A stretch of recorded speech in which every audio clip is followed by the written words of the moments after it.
Ya, selamat malam semua. Malam ini kita akan kedatangan tamu. Koneksi terputus tadi. Malam ini kita akan kedatangan tamu bersama dengan Pak Prasetya M. Brata. Beliau adalah seorang public speaker, neurosemantic trainer, leadership transformational coach yang membantu berbagai perusahaan dan institusi, juga personal life seseorang. Nah, oke, ada Pak Pras sudah datang.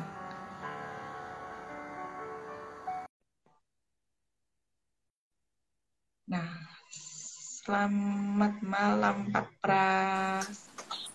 Selamat malam Pak Pras. Selamat malam. Oke, Apa kabar? Kabar baik Pak. Saya itu sebetulnya sudah standby dari 5 menit sebelum jam 8 ya. Saya tunggu-tunggu ini mana kok nggak live ya Mbak Intan. Saya baru sadar.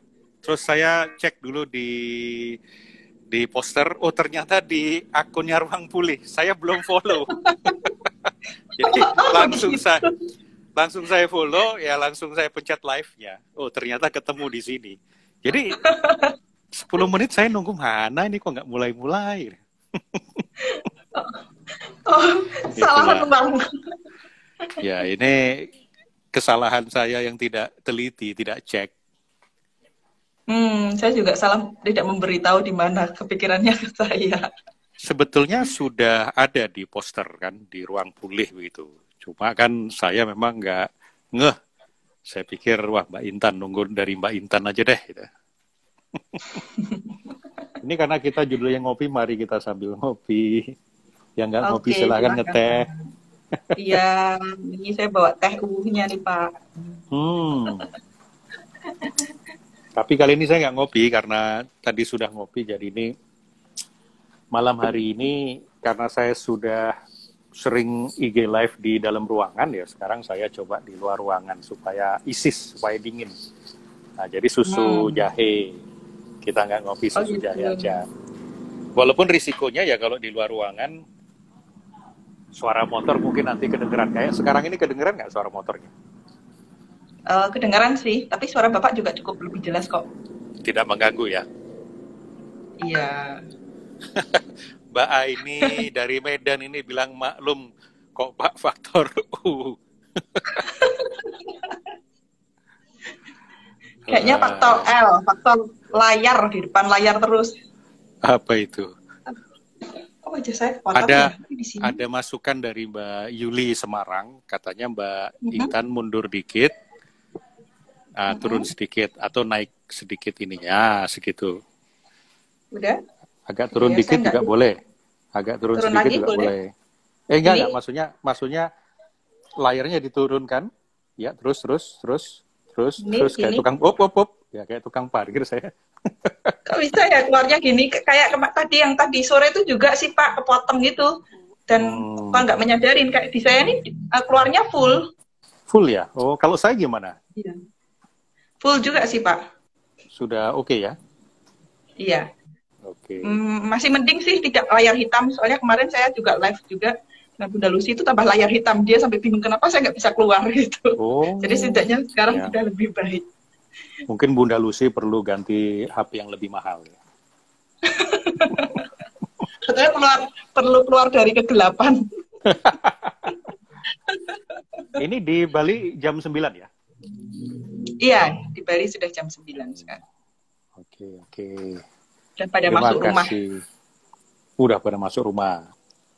Iya. Sejak COVID ini kita dipaksa masuk rumah.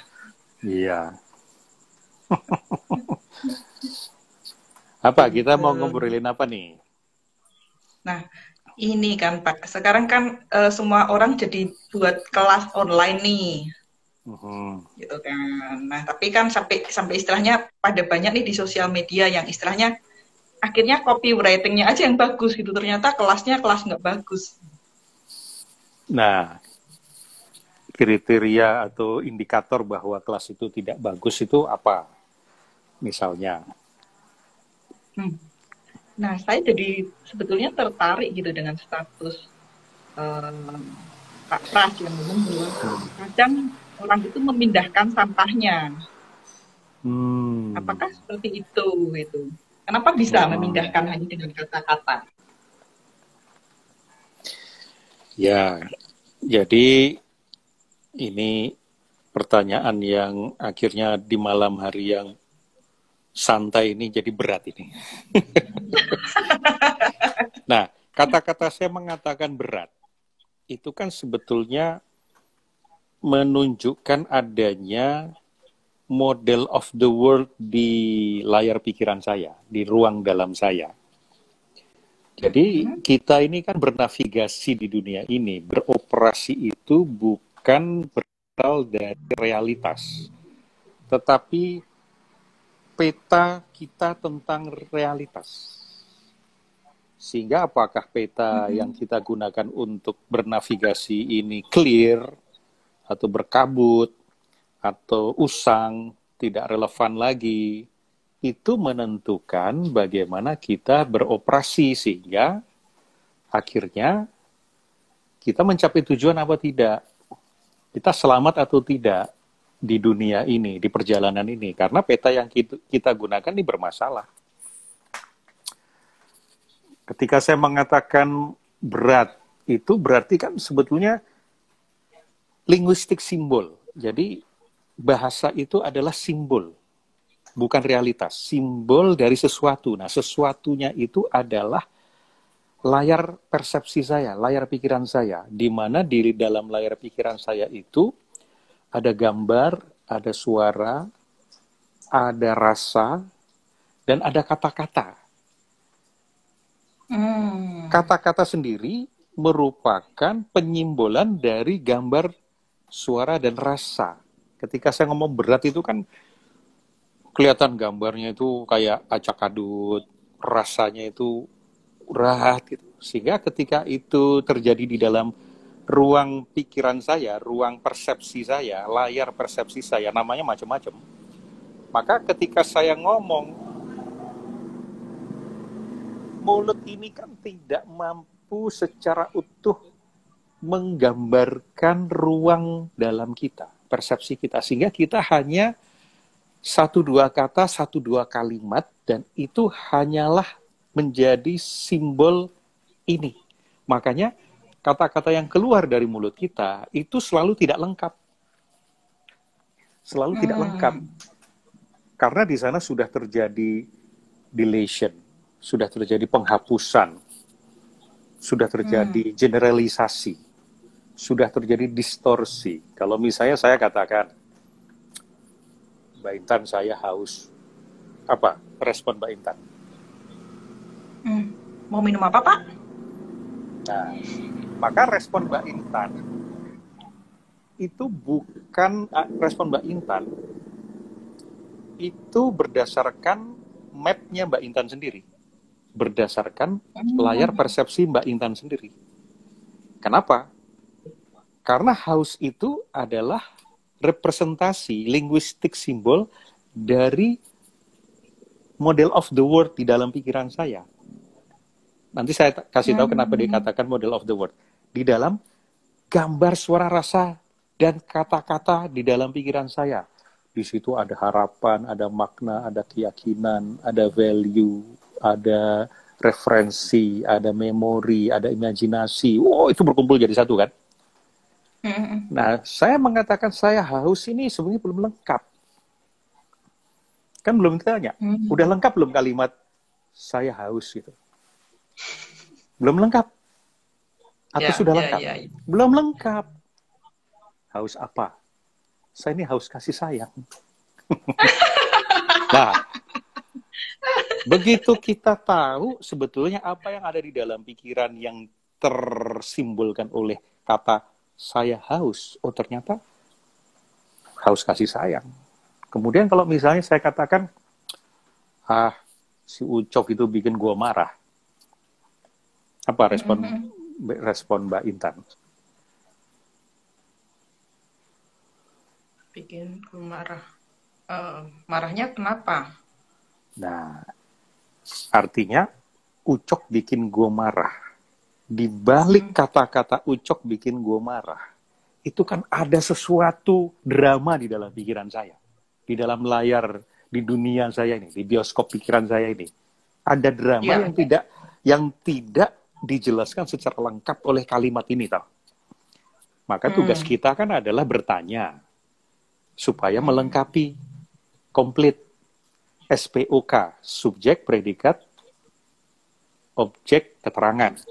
Atau apa, mengapa, di mana, kapan, siapa, dengan siapa, bagaimana prosesnya. Ini ada di sini, tapi hanya tersimbolkan oleh kata-kata Ucok bikin gue marah.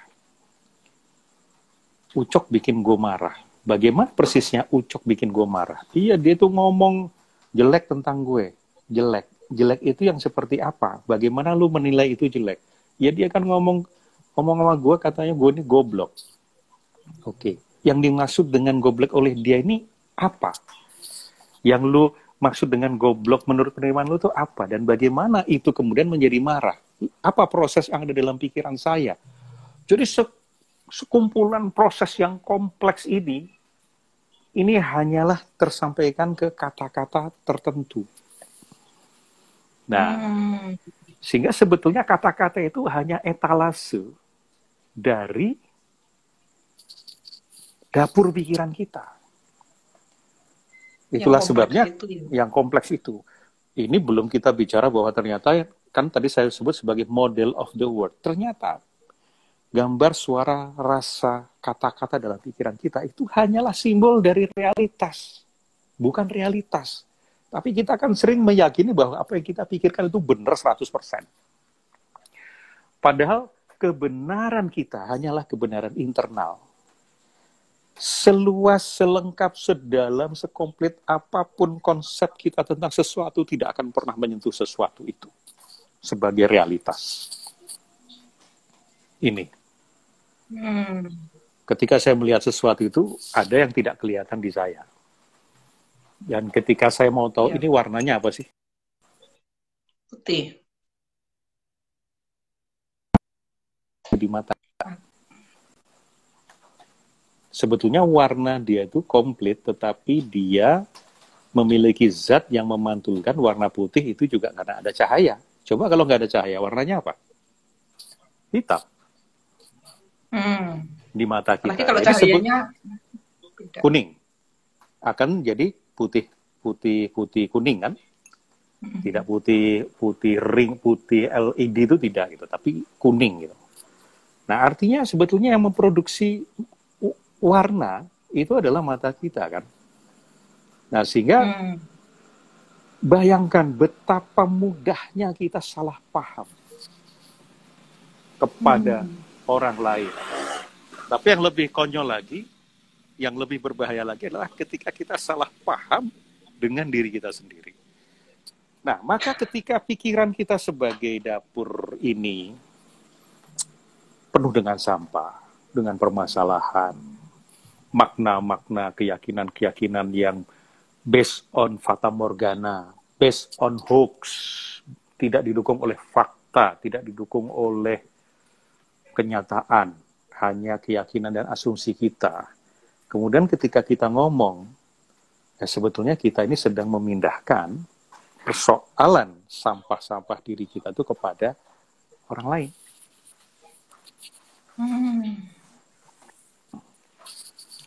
Apakah nggak ada filternya, Pak? Nah, justru itu anugerah Tuhan kepada makhluk yang bernama manusia itu adalah kemampuan reflexivity. Dengan kemampuan reflexivity itu, kita bisa melihat pikiran kita sendiri. Kita bisa memikirkan pikiran kita, merasakan pikiran kita, memikirkan perasaan kita, dan merasakan perasaan kita. Kita bisa step back melihat diri kita. Kita bisa lihat saya ini sedang berpikir apa, dan pikiran saya ini berasal dari mana. Dan apakah pikiran saya ini merupakan generalisasi dari data yang sebetulnya belum lengkap. Apakah pikiran saya ini terjebak kepada black and white thinking. Benar atau salah, gagal atau berhasil. Kenapa saya tidak melihat sebagai kontinum? Berapa persen gagal, berapa persen berhasil? Kenapa kok black and white thinking? Atau all or nothing thinking istilahnya itu. Tapi malam-malam kok bahasanya bahasa berat ya. Udahlah, kita ringankan saja. Berpikir hitam putih lah. Berpikir hitam putih. Jadi seolah-olah tidak ada di tengah-tengahnya. Ekstrim benar atau ekstrim salah. Beriman atau kafir misalnya. Nah, makanya kita sering jump into conclusion kan. Wah, orang Islam lu nggak puasa lu, wah. Terus lu jualan buka warung di bulan puasa ini, itu kan berarti kan mengundang orang Islam nggak puasa. Dia jump into conclusion. Dia tidak detail memahami bahwa kalau kan puasa itu ada di semua agama ya. Di Kristiani ada, di Katolik ada, di Islam ada, di Hindu ada, di Buddha ada. Semua kepercayaan juga mempunyai mekanisme puasa. Khusus di Islam. Sebetulnya yang disuruh puasa itu siapa sih? Orang Islam. Bukan. Hai orang-orang beriman. Karena ini mumpung malam Jumat nih, kita pengajian aja sekalian ya. Ya ayyuhallazina amanu kutiba alaikumusyaum. Hai orang-orang yang beriman. Ada nggak orang Islam yang tidak beriman? Ada. Jadi yang disuruh itu adalah orang Islam yang beriman. Orang Islam yang KTP-nya Islam tapi dia tidak beriman, wajib puasa nggak? Enggak. Nah, ini kan kabut-kabut dalam pikiran kita yang kemudian menimbulkan perasaan tertentu, menimbulkan ucapan tertentu, dan menimbulkan tindakan tertentu yang destruktif, yang tidak sesuai dengan norms yang lebih besar. Akhirnya menghancurkan kafe atau menghancurkan warung-warung yang buka di bulan puasa. Loh, mosok beragama dan bertuhan itu menyusahkan orang lain.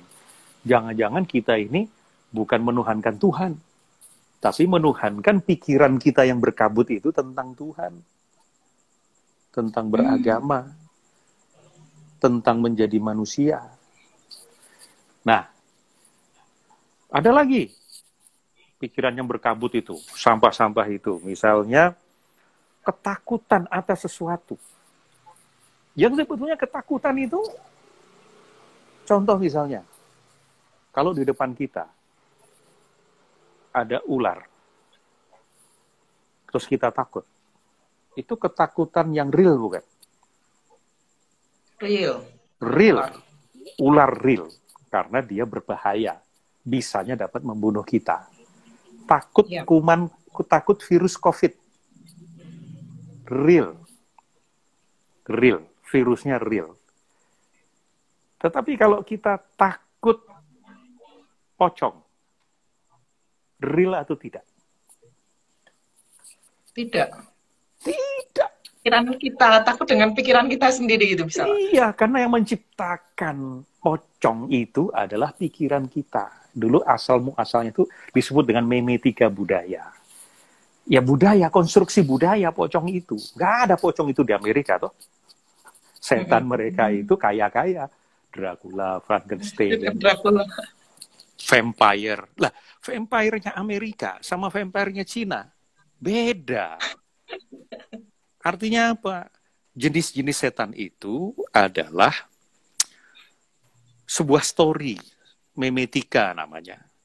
Dikonstruksi oleh budaya setempat dengan tujuan-tujuan tertentu. Entah itu hiburan, entah itu pendidikan, entah itu mengatur orang. Kan orang masyarakat yang masih sangat kental dengan tahayul, ya gimana cara mengaturnya? Dikasih tahayul. Supaya malam-malam jangan keluar.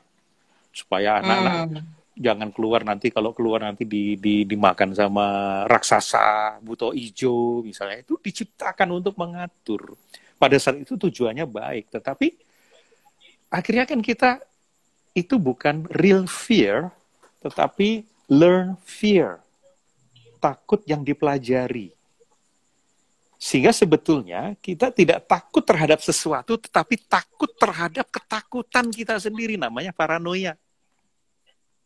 Jadi paranoia itu bukan takut kepada macan, tapi takut imajinasi dimakan macan. Sehingga begitu melihat ada macan di dalam kandang saja dari jarak 10 meter, itu sudah ketakutan. Paranoia. Nah, itu namanya prophesying kalau di neurosemantics. Ketakutan-ketakutan, prediksi, dan selain, kalau prophesying itu ketakutan akan masa depan. Aduh, gimana nasib gue ya? Nanti kalau gue nggak kerja, waduh, COVID ini bikin jadwal ngajar gue semua, jadwal ngajar gue habis semua, proyek-proyek nggak ada yang jalan semua, aduh ntar gue jatuh miskin, kalau gue jatuh miskin, habis itu gue nggak bisa kasih makan kepada anak istri, harga diri gue jatuh, habis itu istri gue marah-marah, habis itu kita cerai, habis itu, aduh, ini sudah ketakutan yang kita ciptakan sendiri dan itu bukan real fear. Itu namanya prophesying, dan juga perasaan ngeri itu disebut dengan ovulizing. Ah, udahlah, jangan pakai istilah yang inilah ya. Ini udah malam soalnya kita ya. Oh ya, ketakutan yang kita ciptakan sendiri. Sehingga kalau kita berpikir di atas pikiran kita jadi tahu, sebentar, gue takut apa sebetulnya. Itu kan belum terjadi. Kalaupun itu terjadi, so what gitu kalau misalnya gue nggak punya duit. Terus kalau misalnya anak istri gue makan, apa yang gue takutkan? Mereka kelaparan, mereka marah-marah. Terus kalau mereka marah-marah, apa yang gue takutkan? Mereka minta cerai. Terus kalau mereka minta cerai, let's say it's true, apa yang gue takutkan? Ya gue pisah. Let's say it's true, apa yang gue takutkan lagi? Dikejar lagi yang gue takut lama-lama. Sebenarnya nggak ada yang ditakutin ya. Gue siap hidup kok dalam keadaan apapun. Manusia itu kan sudah dibekali sumber daya untuk hidup dalam keadaan apapun sebetulnya. Nah, wah itu masih banyak Mbak Intan, persoalan-persoalan yang terjadi di pikiran kita yang kemudian keluar. Nah ini selain mata, kata-kata juga cermin dari jiwa. Nah kalau dikaitkan dengan tadi Mbak Intan yang mengatakan ikut kelas online dengan story skrip yang bagus, tapi setelah ikut kecewa, ya pertama kalau kita sebagai peserta kecewa itu kan sebuah emosi yang menandakan pesan tertentu kepada kita, bahwa ada perbedaan antara kenyataan dengan harapan. Berarti harapan kita memiliki andil mengapa kita kecewa. Itu dulu kan. Tapi bagi misalnya saya yang dinilai jelek oleh audiens, maka audiens itu memberi informasi kepada saya bahwa ada harapan mereka yang belum saya dapat penuhi. Nah, kenapa saya tidak dapat penuhi? Mungkin saja skill saya belum sesuai. Saya misalnya belum piawai menggunakan Zoom. Saya masih belum tahu sebetulnya psikologi orang beronline itu seperti apa, sehingga saya memindahkan saja cara-cara ngajar saya di offline dengan di online, sehingga ketika saya ngomong masih terbawa dengan basa-basi di kelas, di offline, apa kabar semua, ayo saya katakan apa itu, lo kok sepi nih, ternyata di mute kan. Ini kenapa kok pada nggak respon? Coba respon. Apakah Anda mau sukses? Silahkan di chat box. Ya buat orang yang sudah, ya elah itu pertanyaan retorik itu ngapain mesti gue jawab? Buang-buang waktu. Jadi sekian menit itu hanya terbuang untuk persoalan basa-basi dan artificial seperti ini. Nah padahal orang ketika di hadapan Zoom, katakanlah pakai Zoom, dengan durasi 1,5 sampai 2 jam, dia ingin mendapatkan sesuatu yang dalam waktu yang terbatas. Namanya duduk di depan layar 2 jam kan beda dengan di kelas kan. bisa berdiri, bisa ke toilet segala macam. Nah ini radiasi segala macam itu. Nah, sehingga dia ingin sesuatu yang istilah umumnya daging. Saya nggak suka pakai kata daging itu sih. Tapi sesuatu yang efektif, bergizi, bergizi. Nah maka ini jadi di depan layar. Depan layar dan juga tidak sia-sia investasi yang dia keluarkan. Nah sehingga ketika orang customer kita, jadi di online ini itu menjelaskan bahwa ternyata nomor satu adalah gizi yang kita berikan kepada audiens, materi kita, bukan materi tetelan lah. Kemudian cara memberikannya juga bukan cara-cara yang terlalu banyak basa-basi dan retorika. Nah, ya nggak apa-apa, ya namanya kita memasuki satu dunia baru, selalu kita mengalami kegoblokan. Kita punya ruang-ruang kegoblokan sendiri, kuota kegoblokan. Ya kita habiskan aja, nggak apa-apa, nggak masalah. Saya dulu juga begitu. Saya belum tahu bagaimana berbicara di depan kamera, maka kamera itu ada di bawah saya. Jadi lubang hidung saya kelihatan. Jadi seolah-olah saya memandang ke bawah audiens.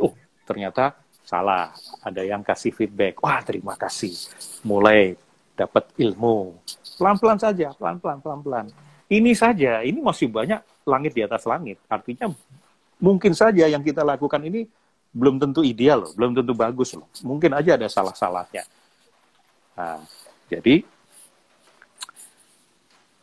itu filter tadi yang dikaitkan dengan pertanyaan, apa kita tidak dapat memfilter? Dapat. Yaitu, kita refleksi. Kemudian, di dalam pikiran kita misalnya ada makna-makna yang kita berikan kepada peristiwa seperti ini, siaran kita ini. Ada orang yang bersiaran gratis kayak gini, nggak usah yang berat-berat lah, yang enteng-enteng aja, yang konstan-konstan saja. Nanti yang lainnya di kelas berbayar gitu. Nah waktu itu ada pernah yang mengajak saya begitu. Nanti Mas Pras, nggak usah yang berat-berat, karena ini kan gratis. Jadi yang enteng-enteng aja, yang konstan-konstan saja lah gitu. Nggak bisa. Saya nggak bisa begitu. Karena apa? Karena saya memberi makna, berbicara di depan audiens is a gift. Hadiah bagi audiens. Dan kita sedang meluhurkan audiens. Banyak orang meluhurkan diri sendiri, di alatnya itu di audiens. Jadi audiens diperalat untuk meluhurkan diri sendiri. Untuk mengenjoykan diri sendiri. Itu bisa tidak memanusiakan manusia tuh Pak? Dapat saja kita namakan itu tidak memanusiakan manusia ya. Makna tidak memanusiakan manusia di Mbak Intan dan di saya mungkin berbeda. Saya mungkin perlu menggali dulu apa yang dimaksud dengan tidak memanusiakan manusia. Tapi boleh jadi akhirnya vibrasi ini, apa yang ada di kesejatian diri kita, itu terpancar keluar dan terasa oleh audiens. Sehingga audiens itu merasa, gue ini kok kayak jadi apa di sini ya? Kok kayaknya yang ini cerita tentang dia aja nih. Gitu. Kebutuhan gue ikut kelas ini kan nggak begini. Nah banyak kita ini, termasuk saya, pernah mengalami melakukan vandalisasi komunikasi, yaitu dengan terjerat kepada syahwat bicara. Sehingga saya terlalu asyik bicara, padahal yang saya bicarakan itu sudah menyiksa audiens. Tapi saya pikir asik gitu. Asik buat saya sendiri. Nah ini aja juga teman-teman IG Live aja belum tentu loh. Ini asik dengan kita. Mungkin aja cuma kita doang yang asik. Saya sendiri yang asik. Nah maka gimana kita mungkin sapa audiens dulu. Nih, Pak? Nah kita bagaimana sapa audiens. Kita minta teman-teman audiens, apakah teman-teman kecepatan saya bicara Itu sudah pas, suaranya sudah pas, sudah nyaman, gambarnya sudah nyaman. Kemudian kalau ada pertanyaan, silahkan, barangkali pembicaraan ini bisa lebih diarahkan kepada apa yang Anda ingin ketahui, misalnya. Itu juga bisa kita lakukan. Nah, langsung aja kita lakukan, Mbak. Mungkin ada komen dari Ini teman-teman. ada komen dari Mbak Yulirna Watidiah ya. Ya Pak, puyeng saya baru berapa menit udah puyeng ngomong dengerin yang materinya daging. Mau nggak mau kita diajak berpikir. Di malam-malam dipikir sudah mulai adem nih, ternyata dipanasin juga nih. Oh iya. Nah, tetapi bukan berarti kemudian kita ini menjadi semacam pelacur komunikasi. Artinya kita ini bisa saja berbicara sesuai dengan selera audiens. Ya. Tapi kalau kita tahu apa yang diminta oleh audiens itu kebanyakan micin, dan itu tidak baik bagi kesehatan audiens, dan saya punya value, saya tidak akan melakukan itu karena ini membahayakan jiwa audiens, dan apa yang saya sampaikan ini memang nggak enak dan nggak nyaman, ya saya sampaikan dengan framing tertentu supaya mereka mampu menerima. Nah, makanya kelas-kelas saya itu banyak dikenal sebagai kelas-kelas yang menyakitkan, termasuk Mbak Yuli itu dari Semarang. Tapi kan saya sudah membranding di awal, kelasku menyakitkan loh. Kalau konsultasi sama aku sakit hati loh. Ya sudah saya framing di awal, jadi sudah siap. Siap dengan itu. Tapi sampai di garis bawah ini meluhurkan audiens. Nah, ternyata vandalisasi komunikasi. Nah, lalu gimana dengan yang ini Pak? Walk the talk gitu. Tantangan para trainer untuk walk the talk gitu. Padahal kan manusia juga berubah. Mungkin tahun kemarin dia ngomong ini gitu, tapi tahun depan dia sudah berubah gitu. Dia mendapat pemahaman yang berbeda. Gimana dengan yang kondisi seperti itu? Jadi sebagai trainer, kita ini bisa, kalau value saya ya, apa yang saya anut itu, saya ini bukan makelar ilmu.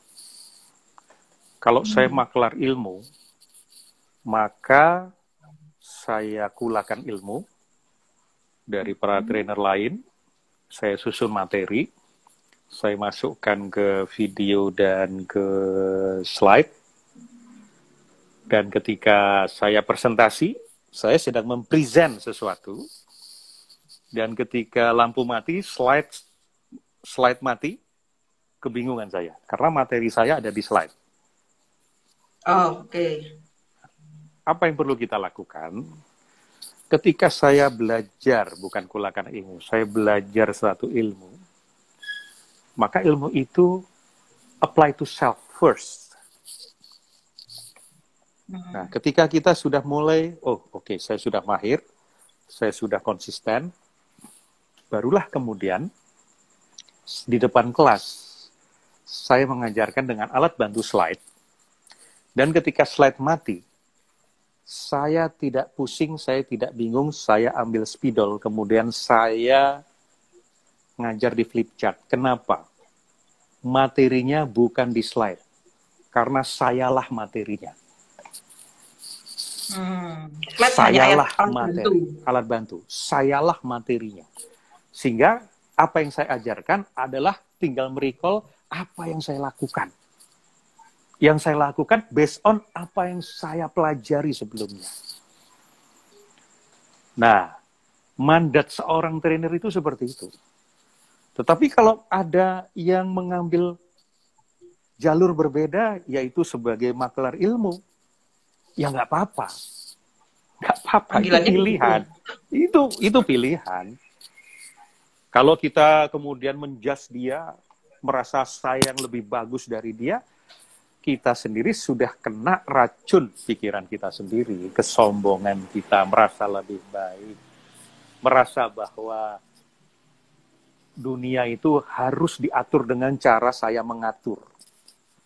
Padahal dunia ini tempatnya banyak sekali rules yang bisa hidup.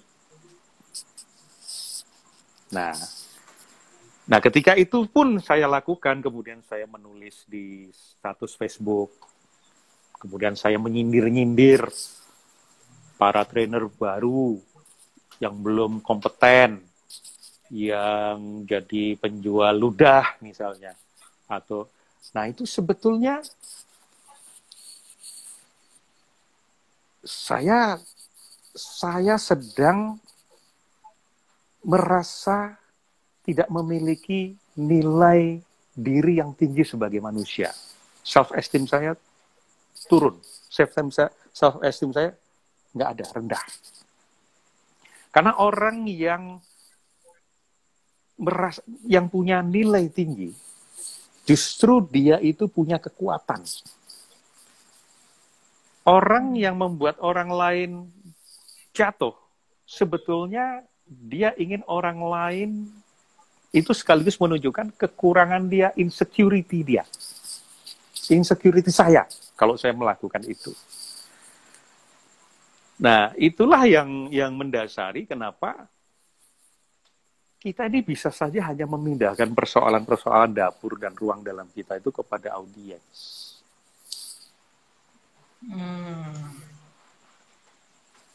Maka, kalau mentrain atau berkomunikasi, public speaking, banyak orang yang fokus kepada speaking-nya, ilmu speaking-nya.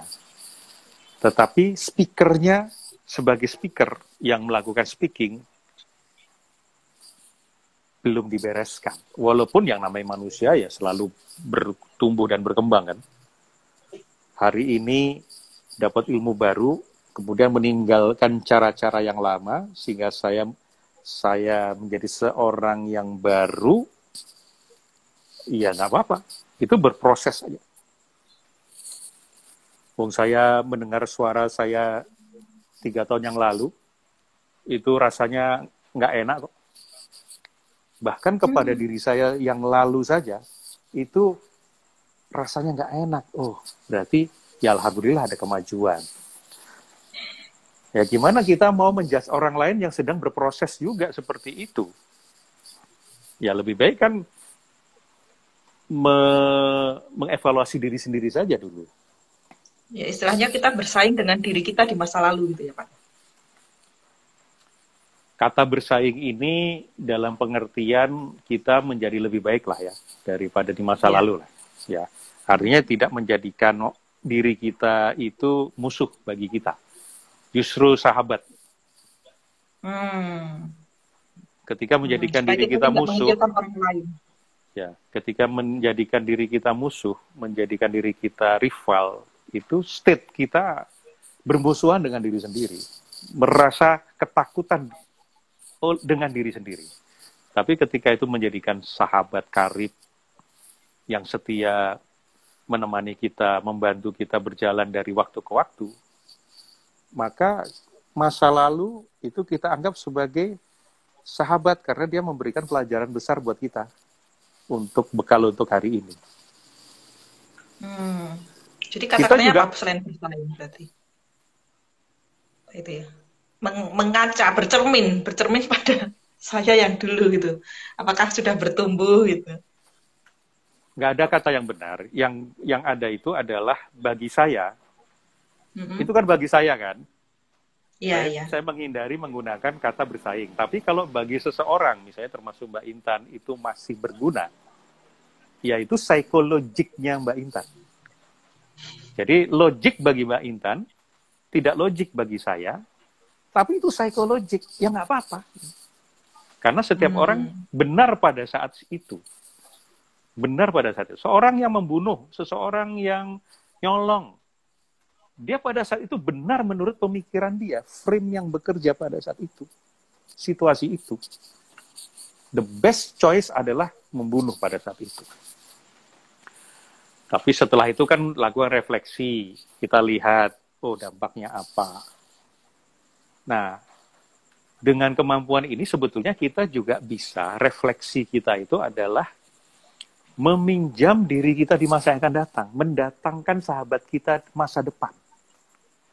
Jadi sebelum kita melakukan sesuatu, kita bisa saja begini. Bayangkan saya sudah 10 tahun dari sekarang. Jadi kalau saya usianya 50, usia 60, 70, saya panggil. Nah, saya di masa depan yang sudah lebih wise, yang sudah lebih punya skill dan knowledge yang lebih tinggi, ketika didatangkan, nah saya yang masa depan, itu akan memberi nasihat apa kepada saya hari ini tentang persoalan ini. Nah, bisa saja kita dapat inspirasi dari diri kita di masa depan kalau kita berkarib dengan diri kita, bukan memusuhi diri kita, bukan terasing, teralienasi, jauh dari diri kita. Maka kita memang sebelum mampu berkomunikasi dengan orang lain, perlu piawai dulu berkomunikasi dengan diri kita sendiri. Nah, bagaimana kita dengan diri kita sendiri itu nanti akan tercermin secara otomatis dalam komunikasi kita keluar. Orang ini sebetulnya di dalam relung jiwanya ini ribut atau tidak. Karena keributan di luar itu adalah cermin dari keributan di dalam diri kita. Begitu juga dengan ketenangan, kedamaian, serenity. Itu komunikasi kita keluar juga akan damai. Saya jadi tertarik dengan tren Pak. Ya. Yang ini kan dia kayak ada spiritual outbound gitu.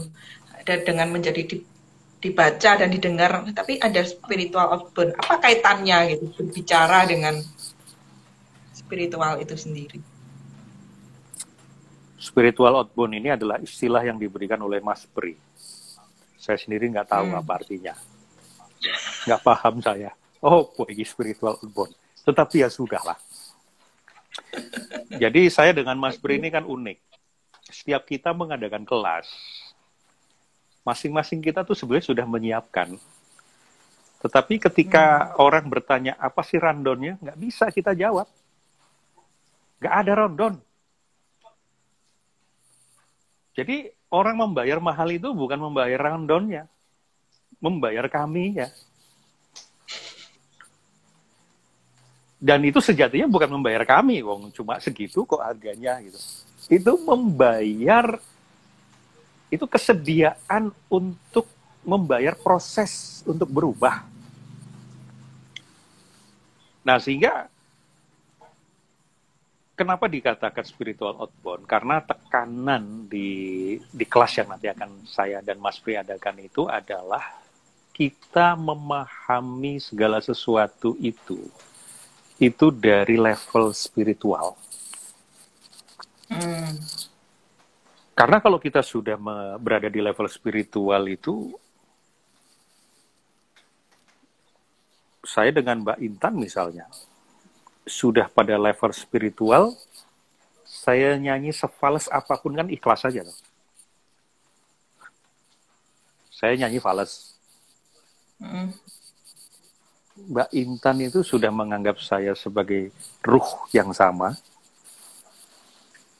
manusia, titipan Tuhan, apapun makna-makna spiritual yang kita berikan kepada hubungan kita, maka ketika saya nyanyi falas saja, atau Mbak Intan kentut di hadapan saya, persoalan nggak? Nggak persoalan. Karena, nah ini saya menyitir satu sufi, seorang sufi yang mengatakan bahwa kamu itu tidak akan menjadi orang yang saleh sebelum kamu menjadi seperti bumi, di mana semua orang berpijak di bumi. Orang baik, orang jelek, orang tinggi, orang rendah, orang ganteng, semua ada di situ. Dan sebelum kamu menjadi awan yang menaungi semuanya, dan sebelum kamu menjadi hujan yang memberikan kepada semuanya. Nah, bayangkan kalau kita berbicara dengan frame spiritual seperti itu? Gampang tersinggung nggak kita? Membeda-bedakan orang nggak kita?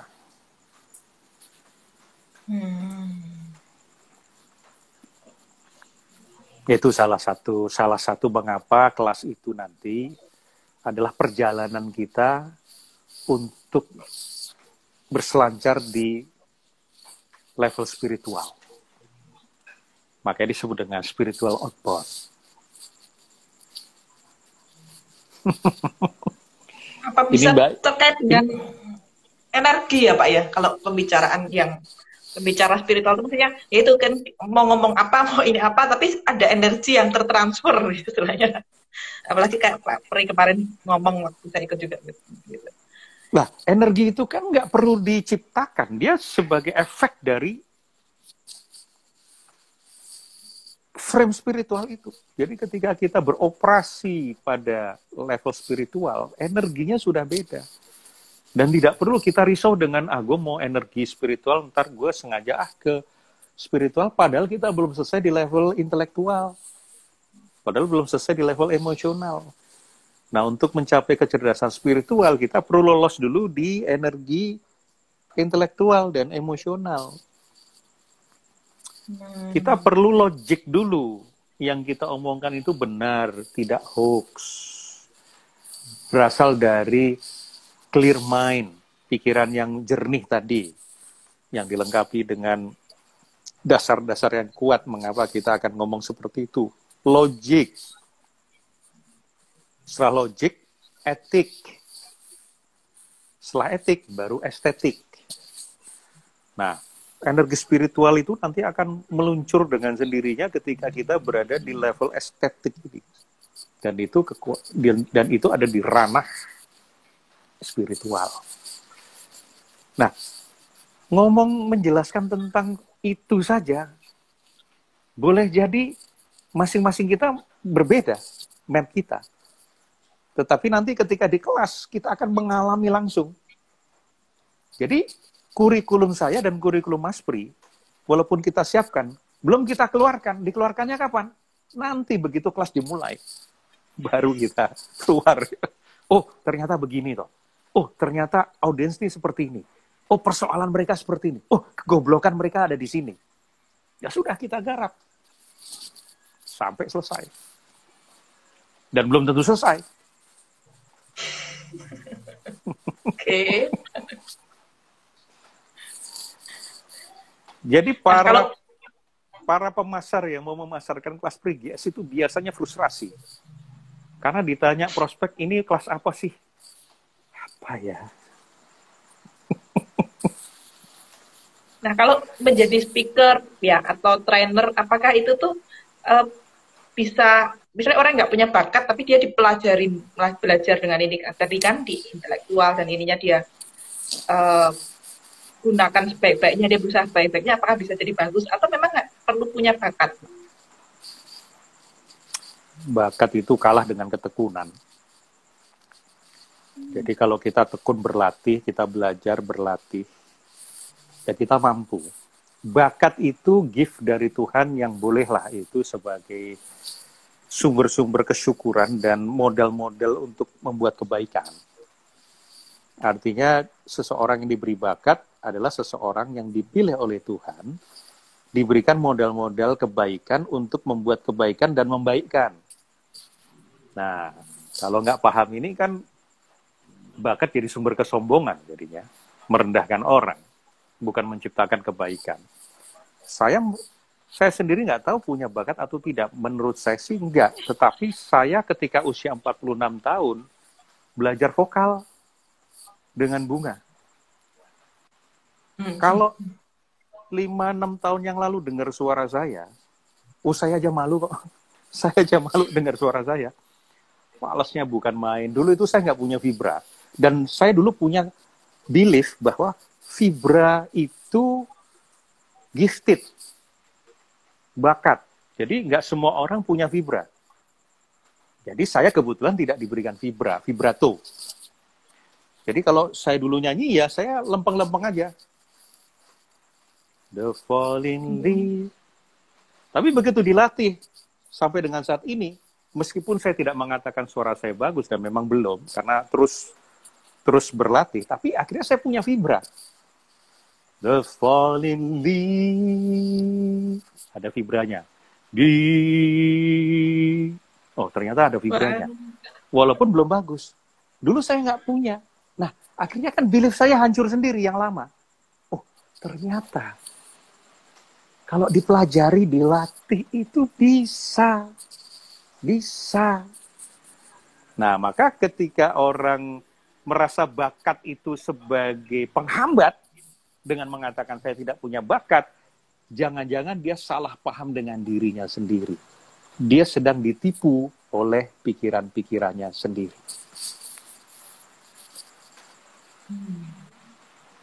Itu yang bisa namanya mental block itu? Ya, boleh disebut sebagai mental block. Tapi mental block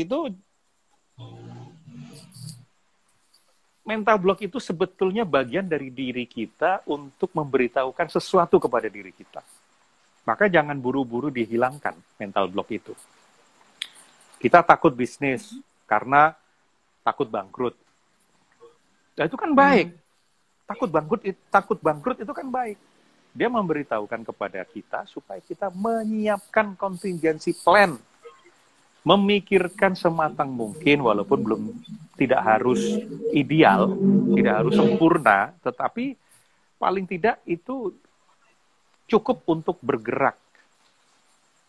Nah, jangan-jangan kita memang belum siap secara mental, belum siap secara ini dan itu. Akhirnya apa? Pesan dari sang mental block itu adalah kesiapan, readiness. Nah, itu kan berguna buat kita. Nah, itu ada caranya, ada protokolnya untuk berkomunikasi dengan mental block tadi. Nah, yang terjadi, yang saya kasih contoh tadi adalah belief yang keliru tentang diri.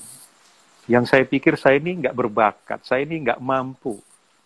Ternyata itu hanyalah belief yang tercipta di masa lalu ketika kita kecil, ketika kita misalnya hanya 3 atau 5 kali jualan ditolak prospek, kemudian kita meyakini bahwa saya ini nggak bakat jualan. Loh, padahal cuma 5 kali loh ditolak prospek. Loh, kok kita sudah bisa yakin mempermanenkan diri kita, saya tidak bisa jualan. Berarti kita ini ditipu oleh pikiran kita sendiri. Semua orang itu bisa jualan. Orang lahir aja kita udah jadi penjual kok. Mantap pembahasannya dalam dan penuh makna nih, Pak. Dari Serah Kusuma.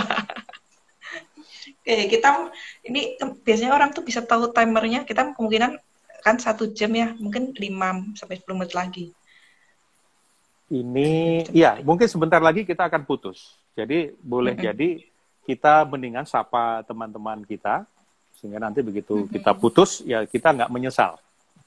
Walaupun kita belum jadian, masa kita putus, itu toh.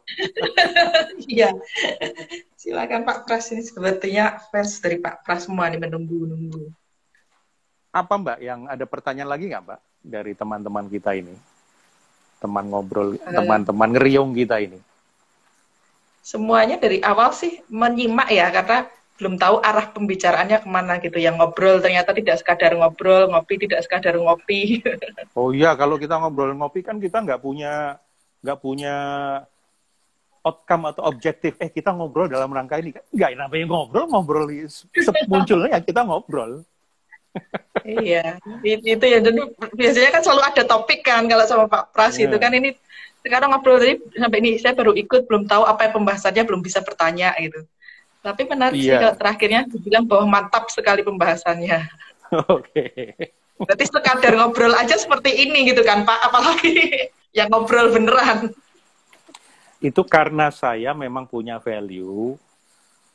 Ya kalau bisa kita ini jangan menyia-nyiakan hidup kan, menyia-nyiakan waktu. Sedapat mungkin dari detik ke detik itu kita memberikan nilai tambah, baik untuk diri kita sendiri maupun orang lain. Salah satunya adalah menghindari kemubaziran dalam ngobrol, kemubaziran dalam training, kemubaziran dalam IG Live. Kita tidak mengulang-ulang atau kita tidak memberikan pertanyaan yang retorik. Kayak saya melatih diri dari tadi, kedengeran nggak saya mengatakan, jadi begini ya, apa namanya, jadi gitu-gitu ya. Gitu. 3 kata, apa namanya, gitu ya. Itu sudah lama saya latih untuk saya tiadakan, karena ini kemubaziran. Ini tidak berguna bagi audiens. Ini persoalan saya. Ini persoalan saya yang nggak boleh saya lemparkan kepada audiens. Sederhana toh?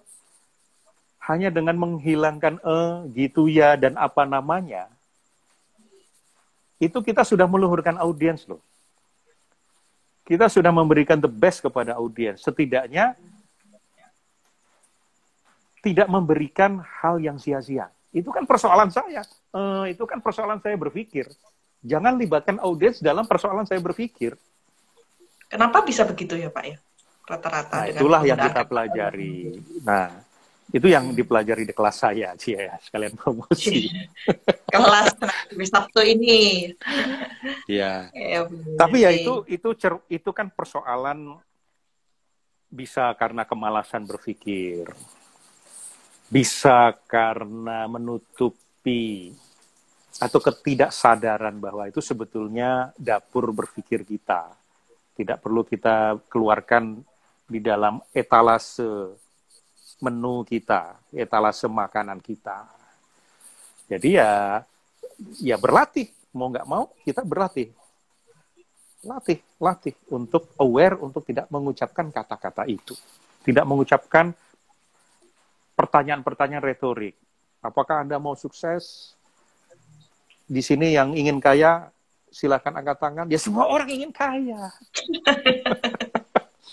Lebih baik kita menggunakan splitting statement namanya. Saya yakin sebagian di antara Anda ingin kaya, dan sebagian lagi ingin lebih kaya. Karena kan nggak ada orang yang mau miskin, toh.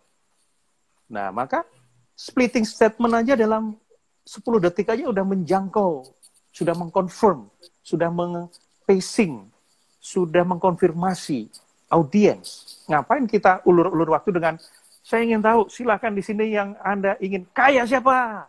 Wow, itu berapa detik kebuang coba? Nah, itu cara saya tidak menyalahkan yang lain, itu pilihan-pilihan teman-teman yang lain kan. Mungkin mereka pasti punya, bukan mungkin ya, mereka pasti punya maksud baik di balik itu. Misalnya untuk membuat suasana gembira, suasana ceria, gerak, itu boleh jadi seperti itu. Boleh jadi seperti itu. Berarti terakhir nih, tips dari Clear Mind, Clear Words itu Pak.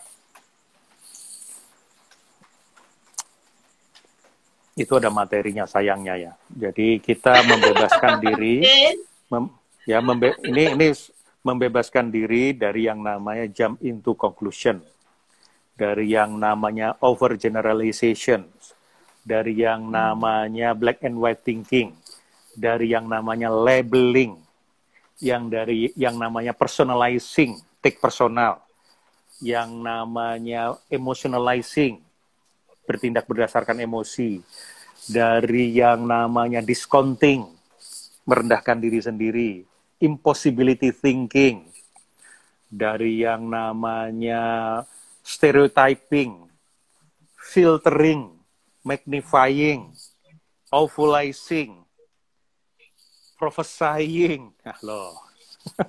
Apa itu? Kapan-kapan kita bahas, karena waktu kita nggak cukup bahas sekarang. Artinya kalau kita sudah clear, kita paham konteks, kita paham betul pikiran kita, clear mind, maka kita bisa menggunakan peta yang clear itu untuk menavigasi diri kita di kehidupan dengan lebih efektif, lebih clear, lebih damai. Ya, yang penting apa peta navigasi yang kita bicarakan dari awal tadi ya. Ya. Tinggal 25 detik tersisa Pak, apa yang ingin disampaikan? Yang ingin disampaikan ya, saya mendoakan saja teman-teman semakin diberkati oleh Tuhan. Itu aja. Jangan lupa yang tertarik, yang pengen belajar lebih lanjut bisa ikut kelas Sabtu ini, bisa di ruang kuliah atau bisa dengan Pak Pras.